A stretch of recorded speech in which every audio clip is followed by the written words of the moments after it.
Hey everyone, shifters, welcome to another podcast. Elizabeth Scala here, your host. Now, this is an interesting endeavor we are embarking upon, the first of its kind. So I want to orient you, the audience, to what's happening. But first, let me welcome the audience that's tuning in week after week. Thank you so much for your loyal listenership to the shifter audience out there, the Your Next Shift podcast listeners. And then secondarily, if you're finding like this is the first Your Next Shift podcast you're stumbling upon, and you're kind of like, what's going on here? This is a mini series. So this is Make the Shift, right? And this is a mini series that comes from the fact that we have the Your Next Shift podcast happening week after week. We've interviewed hundreds of nurses from across the country. We bring you interviews from nurses who are doing unique things, interesting things, diverse things in different settings. And so I went back over the several hundred interviews I've done through my list of nurses out there and wanted to revisit with some of those folks and really dive deeper into the work that they do and the concepts that they're expert in. So if this is your first time finding us, you can go back to the Your Next Shift podcast, which you can find at elizabethscala.com. Click on the podcast tab, and then they're all right there for you. However, as I said, this is a mini series. There's going to be 5 of these episodes for you, and we're talking about making that shift, taking some action and doing something new and different for your nursing career. So let's bring our guest in, as that is what we are always here for, to hear from nurses from across the country. Donnie, welcome to the program. Thanks so much for having me, Elizabeth. I'm so excited. I am excited to have you back. So shifters, we had heard from Donnie before, and I will put the link to the original interview in the show notes. And so Donnie, let's start us off with, just to kind of reorient folks and bring us up to speed, tell us about your background and previous nursing roles, the kind of nursing work that you've done, first off. Yeah, I actually started my nursing career as an oncology nurse. And I did that for a total of 8 years. Part of that was as an inpatient oncology nurse, and part of it was as an outpatient oncology nurse. And very quickly in my nursing career, I noticed that there was a connection between lifestyle and disease. And I wanted to really make a bigger difference than I felt like I could as an oncology nurse. And in the process of trying to figure out how to do that, I actually went back to school and became a pediatric nurse practitioner and did that for 6 years. And then I discovered what I really wanted to be when I grow up was to be a health coach. And so I've been doing that now for the past 6.5 years. Really interesting. And shifters, just think about your own career journey and the different roles you've had. And as we're going through these mini podcast series, there's going to be a lot of alignment between your personal journey as a nurse and what Donnie and I will be speaking about here. So I'm thrilled. I'm like at the edge of my seat to get to the content. So let's talk about, you just mentioned health coaching. What was the impetus for you shifting from traditional nursing to nurse coaching?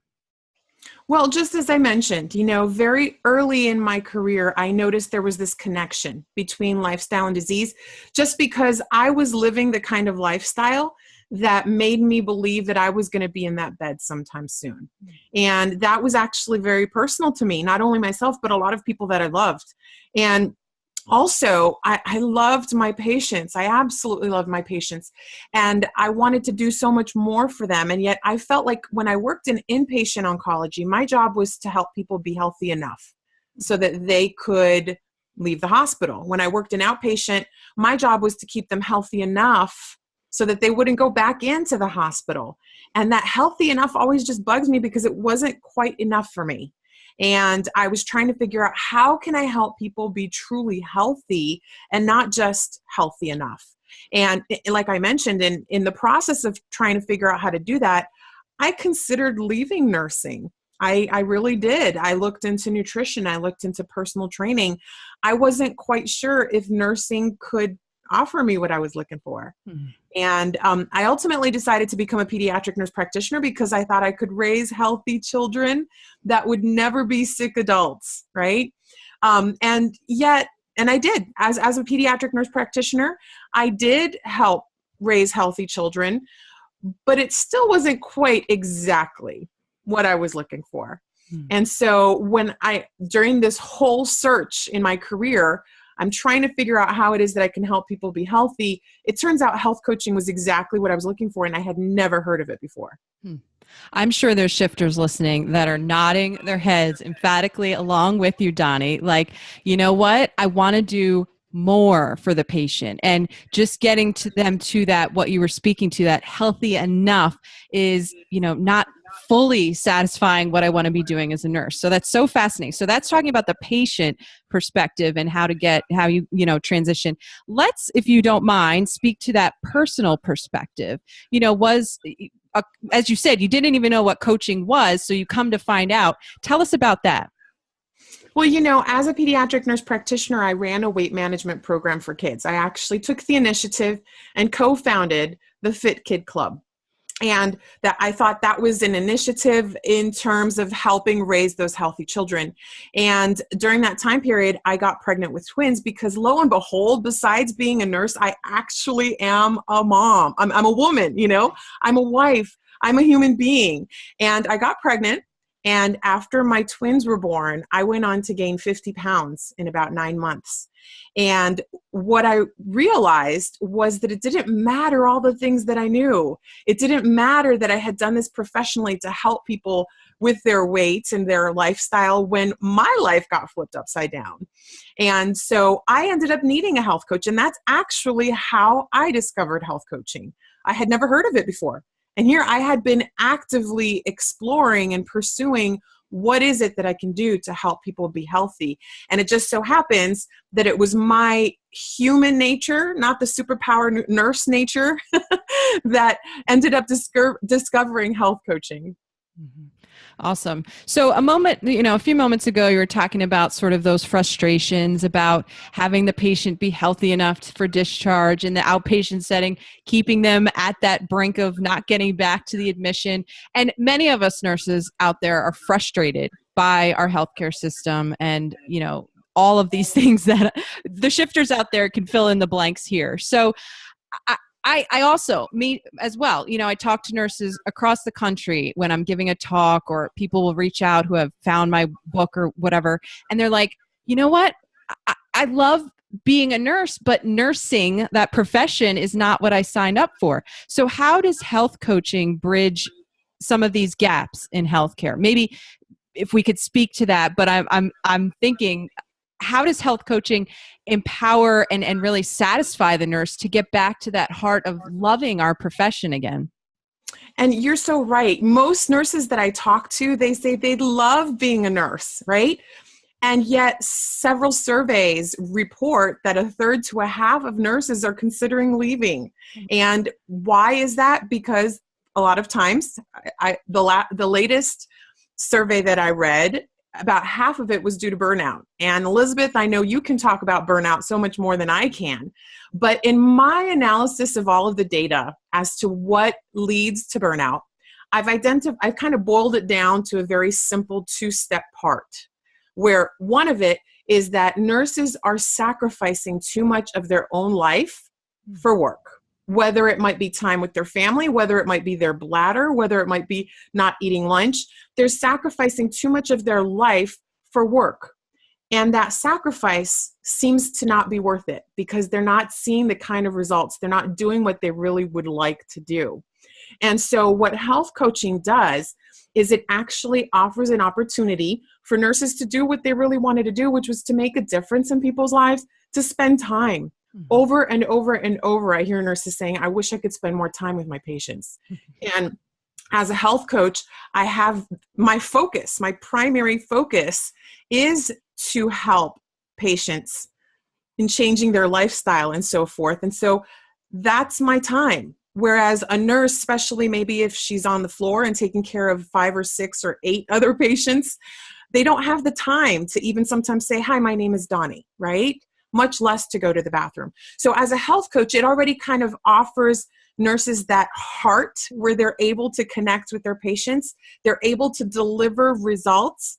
And within the correct model, health coaching can actually generate a pretty decent income. which then allows nurses to be able to buy their time back so that they're not feeling like they have to sacrifice their life for the sake of a job that's not creating results. Mm-hmm. On the other hand, with health coaching, they're creating results, they're generating an income, and they're living their life. So it's the complete opposite.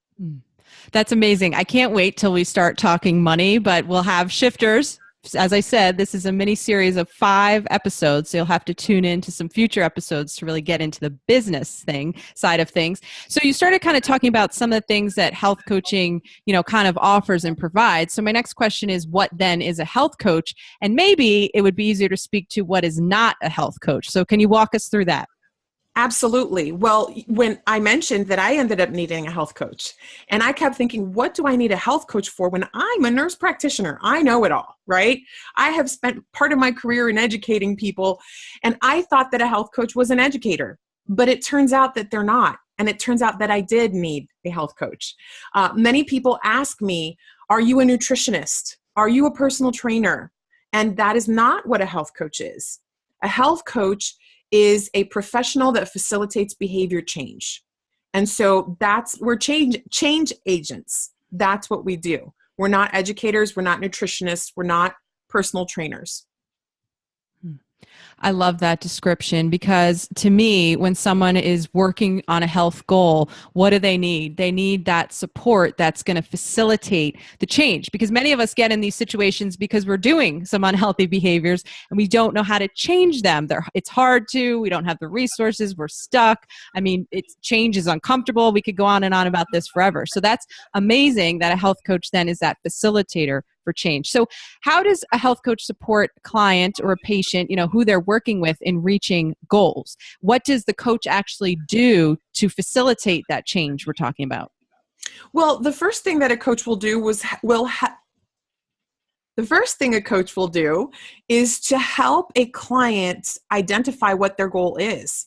In healthcare, as educators, we are very comfortable as nurses telling patients what to do. Mm-hmm. You have to get more exercise. You need to eat better. And that's not what a coach does. A coach tries to find out from a client, what is it that's most important to them? Very often, I have clients that are referred to me by physicians, by nurse practitioners or other providers, and they will tell me, well, my provider told me I need to lose weight. And my first question is, do you want to lose weight? And why? Why is that important? So the first thing that we do is we help them clarify what their goal is and why it's important, what it means to them. And once we know what that is, we can then help hold that motivation out for them, because change can be uncomfortable, right? And what we need to do is help people see that discomfort is going to be worth it at the end. And when we know what's most important to people, then we can show them and say, hey, is this going to be more important than a little bit of discomfort right now? And that motivates people to action. And so we clarify goals. We help remind people of what's most important to them when they start getting distracted, because life happens, right? We provide the emotional support when it does get a little challenging, when maybe the cost feels like it's not worth it because you don't see the results, because the changes don't happen overnight. And so there's that support. There's the accountability. We kind of negotiate a game plan together. So a health coach does not tell a patient what to do. They just kind of negotiate on what is it that we can do to get you where you want to go. Mm-hmm. There's so much wrapped into that response, Donnie, that sounds like a nurse. You were mentioning when a client or a patient or the person they're working with, I'll just say the person, is stuck and not sure if they want to make those changes, the nurse can empathize with that. The nurse can be there in that relationship, provide value and care and support doing those nursing things. So this is super exciting. So the reality is nurses can be coaches. So let's wrap this up here at this point, because I'm sure we'll have more in our future episodes. How can people, get started? What's the first thing they need to do? Well, I use a system that makes it very, very simple for people to start coaching people right away. And so if they go to elizabethscala.com/health coaching, they'll be able to get more information on how we can help them do that. Excellent. I love it. Everyone, Shifters will put that link in the show notes. It will be in your podcast player, elizabethscala.com/health coaching, all one word, no hyphens, spaces, or any kind of stuff, /health coaching. So Donnie, thank you so much for being here with us for this first episode of our mini series. We will be visiting with you very soon. And again, appreciate all this information related to this important topic of health coaching. Thanks, Elizabeth.